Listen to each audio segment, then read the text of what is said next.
안녕하세요. 독학사 심리학 연구방법론의 장경은입니다. 자, 이번 시간에는 저희가 이제 앞으로 어떤 내용을 학습하게 될 것인지를 간략하게 설명해 드리는 자리를 좀 마련해 보았는데요. 지금 4단계 전에, 그러니까 3단계까지는 여러 분야에 대해서, 이론에 대해서 학습을 했다라고 한다면 이 4단계 심리학 연구방법론에서는 그러한 연구들 결과가 나오기까지는 사실 많은 연구들을 거쳐야 되거든요. 그 연구들을 어떻게 하는 것인지에 대해서 학습하는 시간이라고 생각하시면 되겠습니다.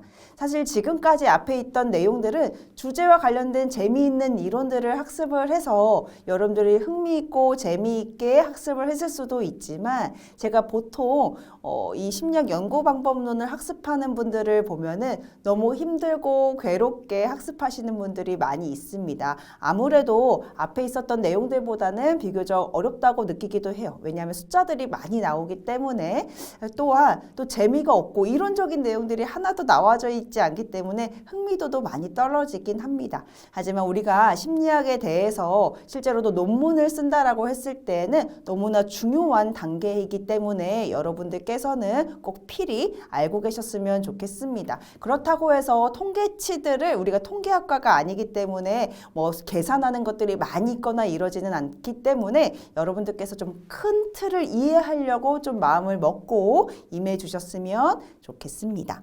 자, 먼저요, 지금 5편으로 구성되어 있습니다. 먼저 심리학과 과학적 연구 방법 1편에서는요, 뭐 기본적으로 우리가 과학적 연구라고 하는 것이 무엇인지에 대해서 학습하는 시간을 앞쪽에서 가지게 됩니다.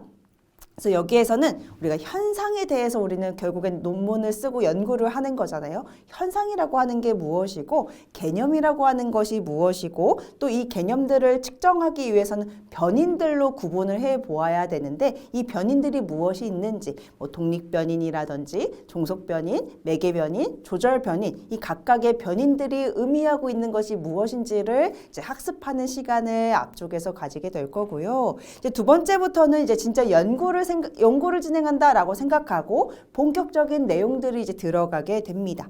자, 연구의 기초에서는요, 우선은 조사, 실험 대상 이렇게 해서는 어떻게 조사할 것인가, 뭐 심층 면접을 할 것인가, 설문조사를 할 것인가, 사례 연구를 할 것인가, 뭐 등등 조사 방법에 대해서도 학습을 하게 될 것이고 이 조사를 제대로 했다라는 것을 우리는 무엇을 보고 알 수가 있는지에 대해서 측정하는 방법이나 아니면 척도들에 대해서 살펴볼 거고요. 그리고 신뢰도와 타당도 같은 경우에는 여러분들께서 연구를 했던 그러니까 자료들이 있잖아요. 이 자료들이 얼마나 신뢰롭고 얼마나 타당한지에 대해서 살펴볼 건데 제가 이렇게 말로는 너무 쉽게 설명하지만 사실 여기에서 기본적으로 암기해둬야 되는 부분들이 많이 있습니다.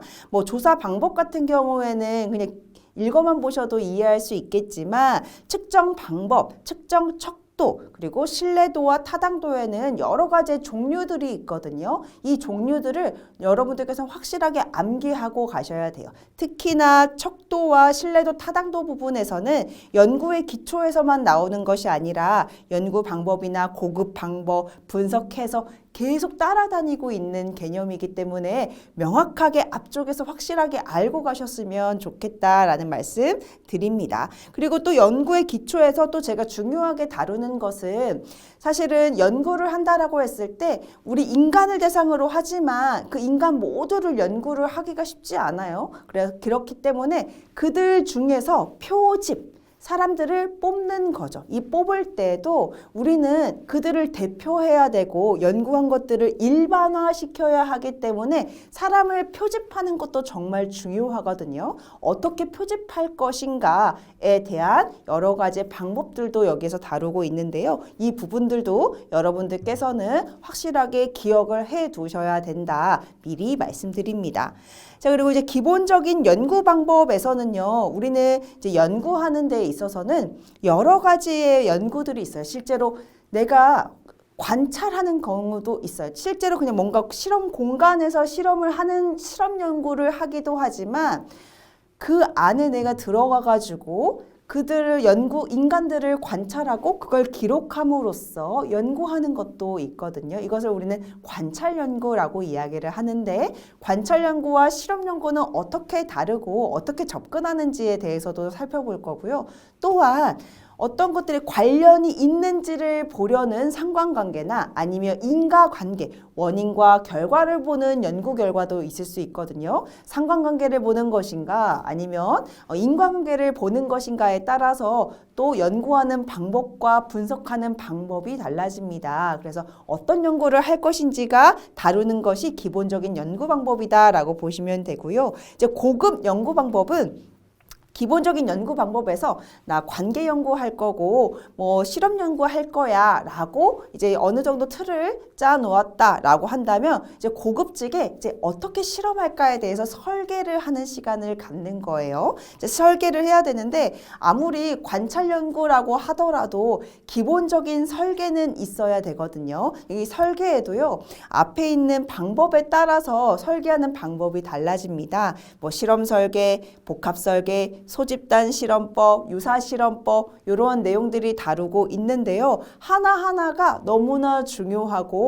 암기해야 될 부분들도 많고, 사실 거의 대부분 이 고급 연구 방법론부터 멘붕 오는 경우들이 많이 있거든요. 그래서 여기에서는 조금 더 마음을 단단하게 먹고 임해 주셔야 되는데, 특히나 실험 설계나 복합 설계나 유사 실험법 같은 경우에는 시험 문제들이 많이 집중되고 있는 부분이다라고 생각하시면 돼요. 특히나 실험 설계나 유사 실험은 비교하는 문제들도 많이 나오고, 이 실험 설계와 유사 실험이 어떤지에 따라서 분석하는 방법이나 해석하는 방법도 다르기 때문에 이 두 가지를 구분하는 거 확실하게 기억해 두셨으면 좋겠고, 그리고 이제 복합 설계 같은 경우에는 변인이 한 개가 아니라, 변수가 한 개가 아니라 여러 개 이상일 때, 그리고 수준을 파악할 때 등등을 활용하는 방법이라고 보시면 되는데요. 요즘에 요 문제도 비일비재하게 중요하게 다룰 수 있는 부분이니까요.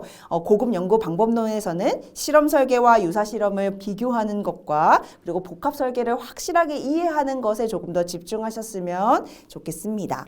마지막 5편에서는요, 연구 결과 분석과 해석인데, 앞에서 이제 고급 연구 방법에서 여러분들께서 여러분들이 고민하셨던 부분들을 이제 실험을 하셨다면 그 결과들이 나올 거잖아요. 이 결과들을 어떻게 해석하는지가 이제 여기에선 중요하다라고 생각하시면 돼요. 분석하고 해석하는 방법에 따라 다른데, 앞에 설계에 따라서 분석하는 방법과 해석하는 방법이 달라집니다. 그래서 그거에 대해서 우리는 확실하게 이해할 필요가 있는데, 특히나 고급 연구 방법과 분석 해석에서는 숫자들이 정말 많이 나오고 계산기들도 정말 많이 나오는데요. 그 계산을 내가 직접 한다라고 생각하실 필요는 없고요.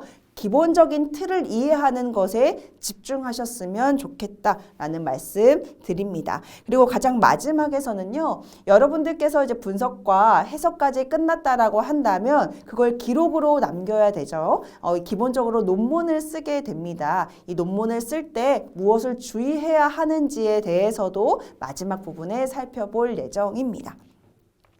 그래서 1편부터 5편까지 간략하게 소개해 드렸는데요. 요것만 들었을 때는 뭐 이렇게 가볍게 어렵지 않을 것 같은데 재미있겠다라고 생각하실 수 있을 것 같아요. 그 마음 그대로 유지를 꼭 하셨으면 좋겠고요. 궁금한 사항, 공부하시다가 궁금한 사항이 있으시면 언제든지 남겨주시면 제가 답변 달아드니까요. 여러분들 궁금하신 거 바로바로 그때 해결해 두셨으면 좋겠습니다.